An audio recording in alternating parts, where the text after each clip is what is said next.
in Gaza is another question, and that is something that we have really urged the Israelis, the IDF, to look to with care and attention. But we will not, we will oppose any displacement of the Palestinians outside their own territory.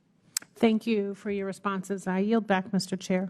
Gentleman yields. Chair recognizes Mr. Moran. Thank you, Mr. Chairman. Thank you to Assistant Secretary Leaf and to Assistant Secretary Stroul for your testimony. I'll keep your time for you. I have to leave, unfortunately, but I just want to thank the two of you for being so patient and staying with us for so long. And it's been very helpful having you here today. And thanks for putting up with everything else. And I yield back to the gentleman from Texas. Thank you to the other gentleman from Texas. Ladies, I want to ask you about, first of all, the Gaza Ministry of Health, the information we're getting from them, and what really appears to be some reliance on them for information I'm not so sure is correct. I want to just go through a few things, because over a number of years, through several conflicts, numerous bloody skirmishes between Israel and Hamas, UN agencies, as you know, and others have cited the Gaza Health Ministry's death tolls in regular reports. The International Committee of the Red Cross and the Palestinian Red Crescent also use these numbers or rely on these numbers, as does the United Nations. Several news publications cite numbers from Hamas for their data, but frankly, I'm a little skeptical about the data that's coming out. Both President Biden and the National Security Council spokesman John Kirby have been publicly skeptical of the Gaza Health Ministry's numbers and called them, quote, unreliable due to its control by Hamas. And I agree with that.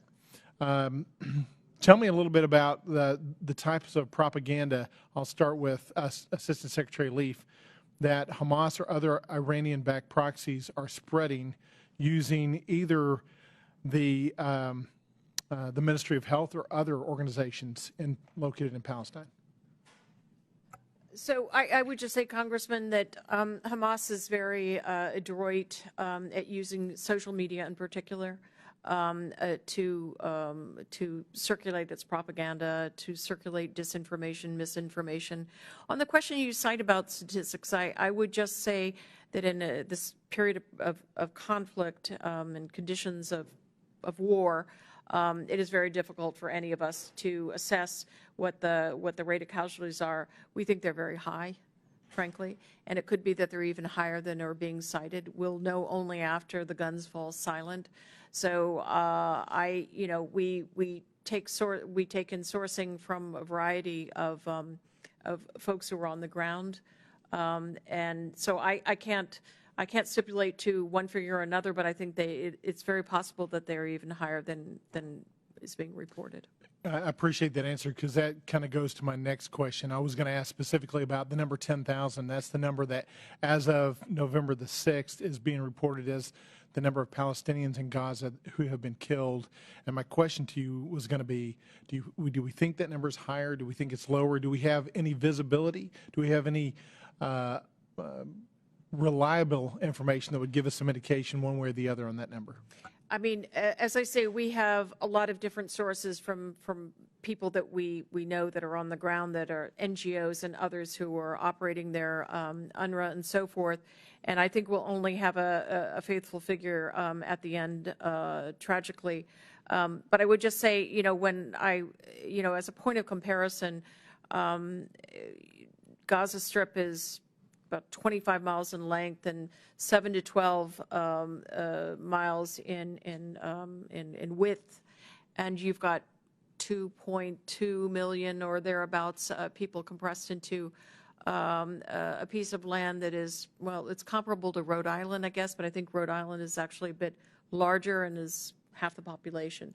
So in these extraordinarily dense confines, it just stands to reason that there are very high casualties. In my last minute, I want to switch gears and ask both of you about Iran's participation. Early on in the assault, it appeared that there were advanced missiles and drones targeting civilians and civilian infrastructure used by Hamas.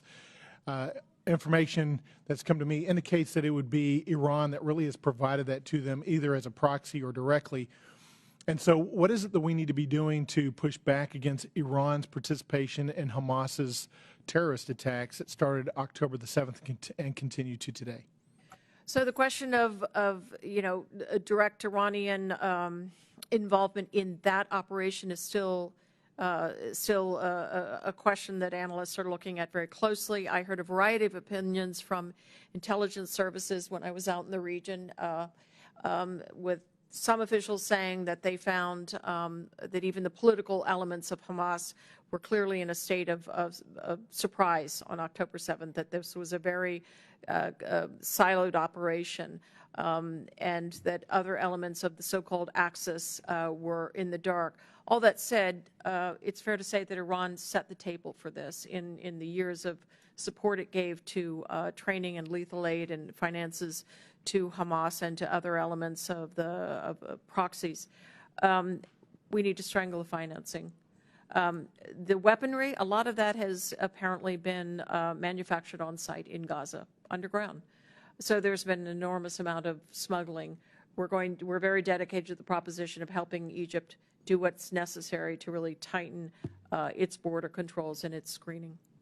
Thank you, Assistant Secretary Leaf. Assistant Secretary Struhl, you got left out. I'm so sorry about that, but ma'am, I appreciate both of your time today. And Mr. Chairman, I yield back. Thank you, Congressman Moran. We now proceed to